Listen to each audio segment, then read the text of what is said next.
Good evening, Chart Spartans. So I'd like to apologise firstly for any poor tech you experienced while watching this video. I am struggling with the technology. I am in my infancy on my YouTube career, and I would appreciate it if you could lower your expectations massively. Additionally, this is not financial advice. This is what I do with my money. You're welcome to copy at your own risk. Now, let's get into the video. The case for gold. So Sam Zell buys gold with inflation reminiscent of the 70s.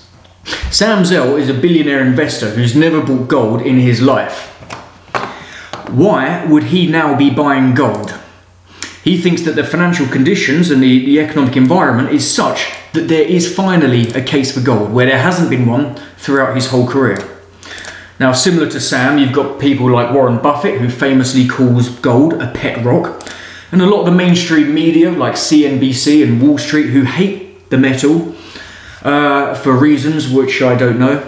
But in this video, I want to get into the case for gold, why I'm so bullish on gold, the drivers of it, and why I think gold is going to reach $10,000 by 2029. So let's get onto the charts. Firstly, let's just have a look at gold. Now, if gold is a pet rock that has risen 663% between 2000 and 2011, that's a pet rock I want to own. Now, why is everyone so excited, and by everyone I mean me, about the gold price recently? The reason is because of 1800. 1800 was a critical level which contained price in 2011. We had multiple touch points and then huge corrections, and eventually breaking out in 2020, breaking back below, and now we're above again. When gold is above 1800, the picture is bullish. That's just like a short-term view, but let's get into the long-term drivers of gold. Firstly, let's start with the dollar. Now, this is a very busy chart, so please excuse me, but the purpose of this chart is to show you the very distinct defined cycles in the dollar. We get peaks, and then troughs, and then peaks, and then troughs, and then peaks, and maybe a trough. I mean, I'm assuming that's a peak, so maybe we get a trough. These bear markets in the dollar tend to last about 7 years. And if we assume that there's a peak in 2017 and we're not going to head up here like that, like a lot of what the milkshake theorists think, if we assume the dollar peaks there, then we can reasonably expect there to be a bottom in the dollar in 2024.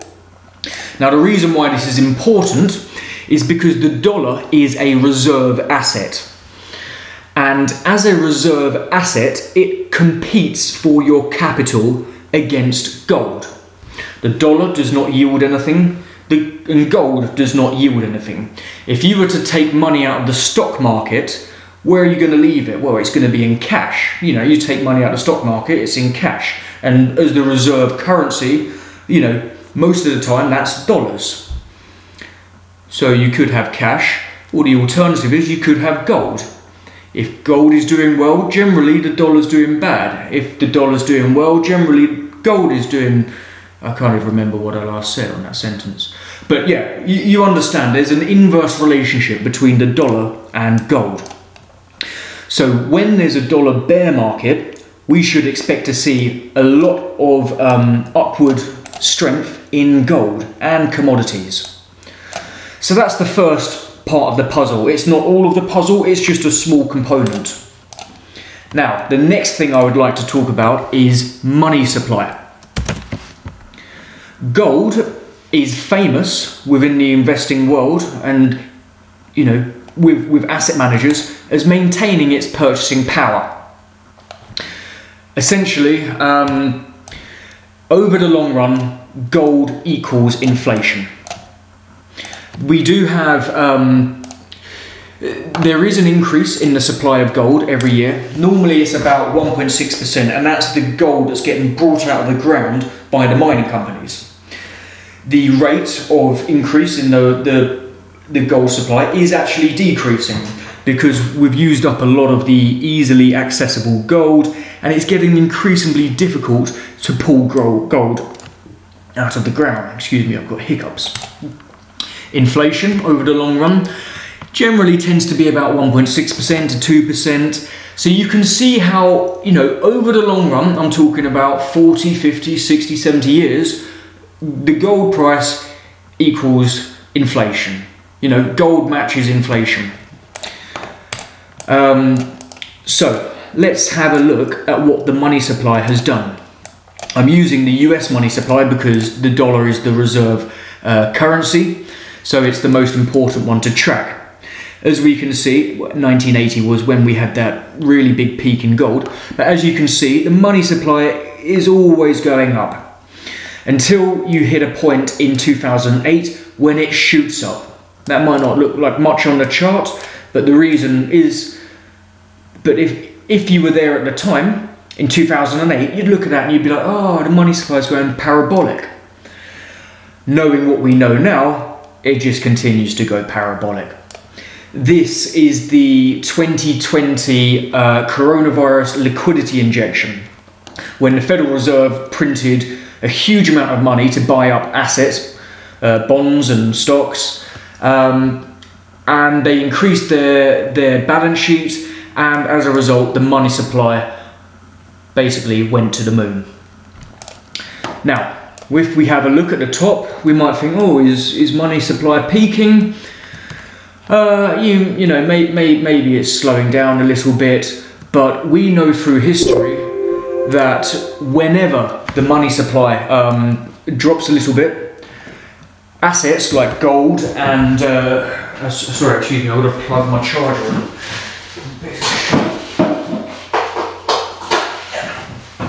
Yeah, when the money supply drops, stocks and bonds sell off, and the financial system is so dependent on this funny money that it causes all these problems. And as a result, the Federal Reserve comes straight back in and they pump the capital markets back up, and the money supply increases. So let's put a little arrow on there for money supply going up increasingly. Bang. Now, we know that gold meets money supply over the long run because gold has to match inflation. Let's put gold on this chart and see how they interact. Remember that 1981 was the really big peak in gold, so for a reference point we have gold meeting money supply. As time progresses, we have a big underperformance of gold relative to the money supply, and then we have a period of gold catching up to the money supply until it meets the money supply in 2011. Then we have another sell-off, big bear market. Everyone says gold's gonna, go to nothing. Gold's a pet rock. Why do you want to own gold? And then all of a sudden, with all the money supply printing, gold starts to rise again. So, if we were to have gold meet money supply again, we would need gold to rise 114% from current prices. We know that money supply is continuing to go up. So in reality, for gold to meet the money supply, we need to see something like that. That is a huge move. And that's another part of the picture as why I'm so bullish on gold. Now, the third driver, so we've talked about the dollar, we've talked about money supply. Let's have a look at real yields. Let's take this off here as well. Now, real yields are nominal government bond yields minus the rate of inflation. So when inflation is higher than the amount of yield the government is giving you on a bond, that means investors into bonds are losing money because they earn 2% on a bond yield, but inflation's at 3%. Their capital is decreasing by 1% every year. Let's clear a lot of this crap on here. So when real yields are falling, it makes gold more attractive. When real yields are negative, gold is incredibly sexy. Let's see how gold interacts with real yields. So we can add gold onto here. Look at this period of time here where real yields are falling heavily. They fell from, actually you can't see where it fell from because it's just a percentage, so ignore me. But we see real yields falling massively, and the corresponding move in the gold price is a massive shoot up. Now, how low are real yields going to go? Well, if we take just this move here, which was 2008 to 2011, we don't have a huge amount of data going back, and match it up to here, we could possibly see real yields go to -5. Now, could real yields get to -5? I don't know really. That sounds pretty outrageous to me. That is an environment where inflation is running rampant. Imagine where you invest money into government bonds and you lose 5% of your money every year. I can't imagine a scenario like this. So maybe it doesn't get to -5, but if it just heads a little bit lower, bearing in mind we're still negative, if it just heads a little bit lower, and maybe it doesn't go lower, maybe it just stays around here, it chills around here, and then it just flatlines in a negative territory. That is a prolonged period of time where investors who traditionally would have invested in government bonds as a safe haven investment are going to think, hang on a minute, I'm not going to park money with the government so I can lose money every year. I'm going to whack money in gold where it doesn't pay a yield, it has zero yield, but at least I'm not losing money. And that is going to be a massive bullish driver for the price of gold. So we've looked at the three drivers. We've got the dollar, we've got the money supply, and we've got real yields. All of them are telling me that gold's heading higher. Now let's have a look at the gold chart. Try and work out where we think gold can head. Let's get the bars. I like having the black bars. And I'm going to put it on the log chart because the log chart contains the price movements a lot better. What it does is it measures the percentage gains instead of the nominal gains. So whereas here, this unit gain here is only 45, whereas the same unit gain up here is 300. It's like the Richter scale in geography. Don't ask me to explain that, but somehow it's linked. So anyway, I am a big fan of cycles. And we saw a big gold cycle here. Then we saw a big gold bear cycle here. And now we're starting to see a gold bull cycle. Let's have a look what gold did in the last bull cycle. Boom, boom. Now, this little tool here is one of my favorite tools to use when mapping the trajectory of a bull cycle. I don't think I've done that terribly well actually. Let me zoom in and amend that. Bear with me. Okay, right. What this is a pitchfork, and you measure it from the start of the impulse move to the top of the first wave to the bottom of the correction. And what it's designed to do is map out the trajectory of the remaining bull market. We have periods where it rises and falls and rises and falls, but generally it's contained within this pitchfork.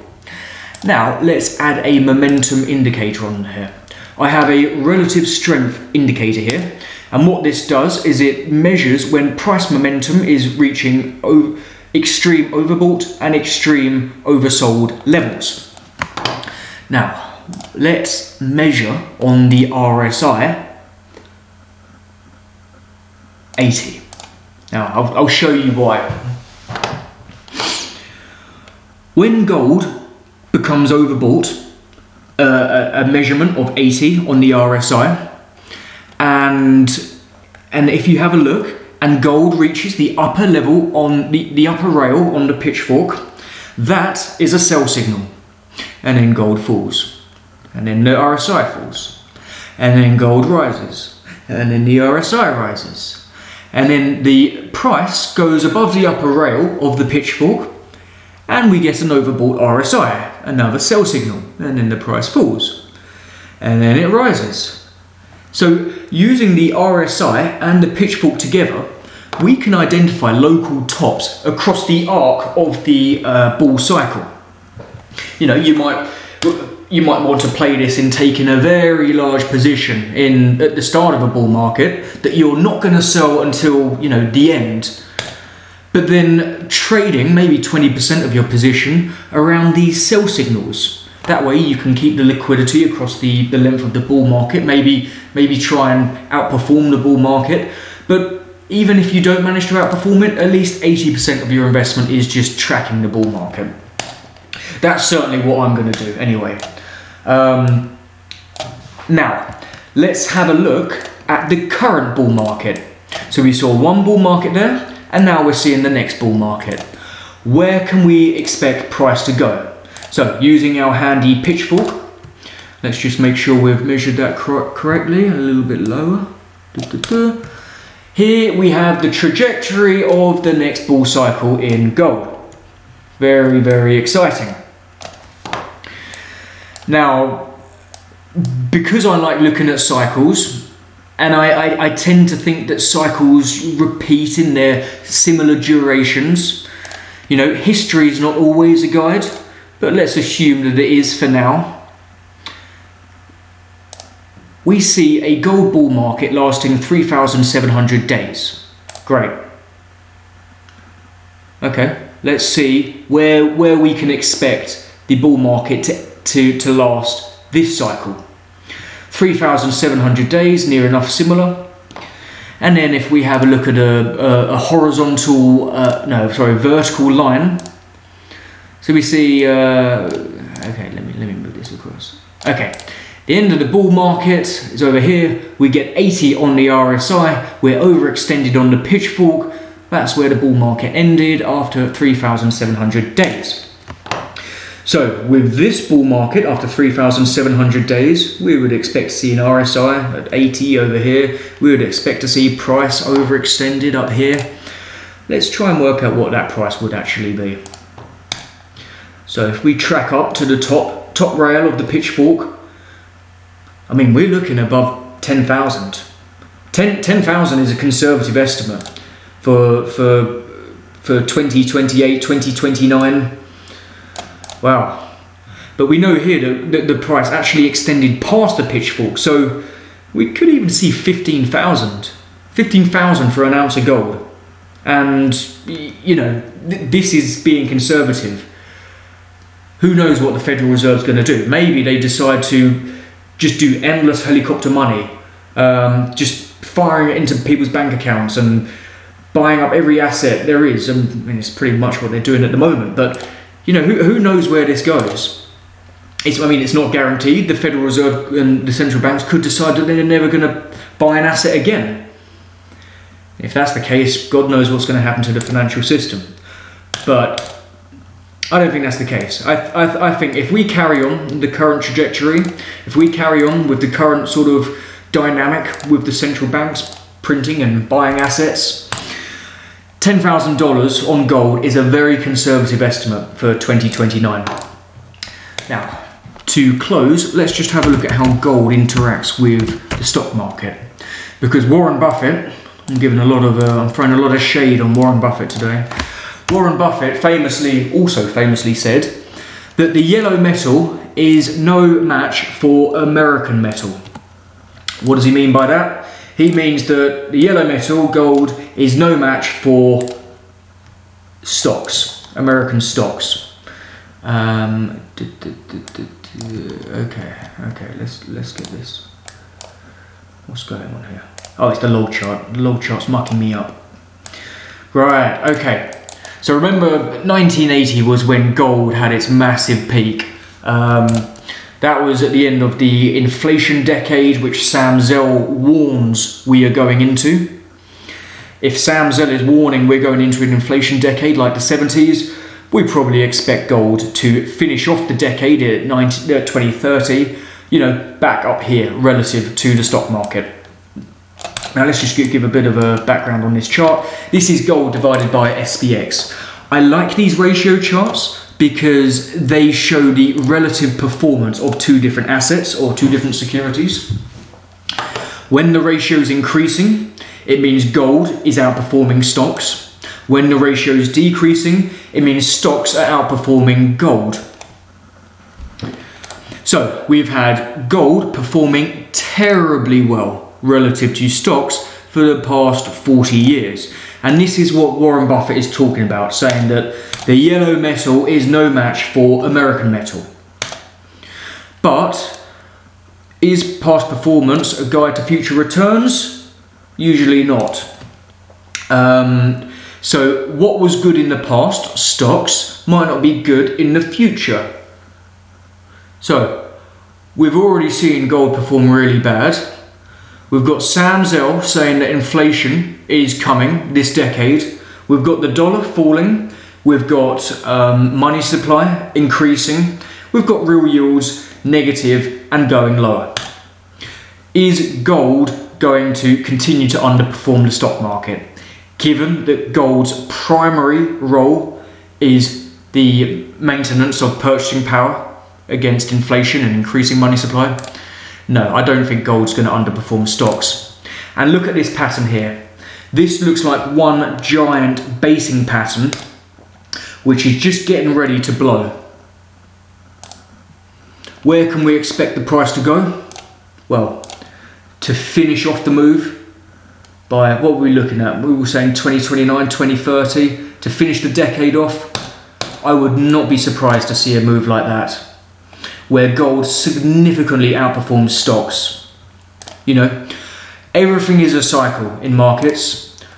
What's expensive today will be cheap tomorrow. What's cheap today will be expensive tomorrow.